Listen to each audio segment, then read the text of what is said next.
Umuntu yubaha Imana ni umunyabwenge.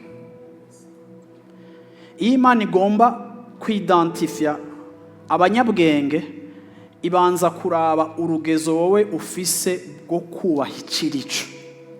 Munyumve neza muri kino gitondo, apana ukuyubaha guhagaze ku kungene wunamye, ariko birengeye forme umubiri wawe ufata imbere y'Imana, ukuyubaha guhagaze ku kungene wemera yuko iyivuze irakuruta.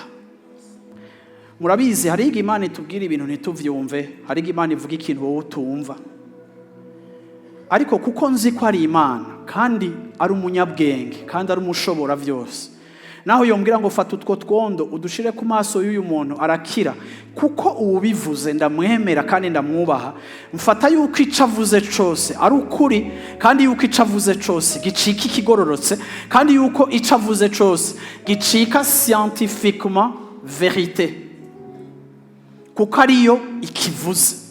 Iyo rero ndagikoze ni ukuvuga ngo ndayubasha. Mu yandi majambo, umuntu yubaha Imana ni umuntu yumvira Imana.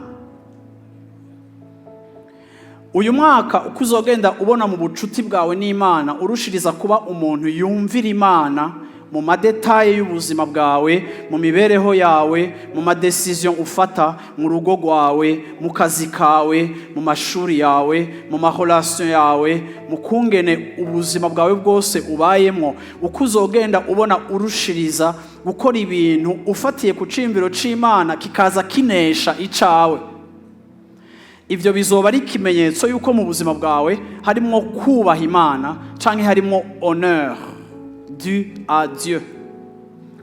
Kumvira Imana ntibigaragara igihe nashitse ngaha nkayipfukamira canke nkaduza amaboko, ariko kubaha Imana bigaragara igihe Imana impaye icimviro cayo nkacakira, naho coba kigoye kumva ariko nkacakira kuko kivuye ku Mana. Ivyo ni kimenyamenya yuko mu buzima bwanje harimo kubaha.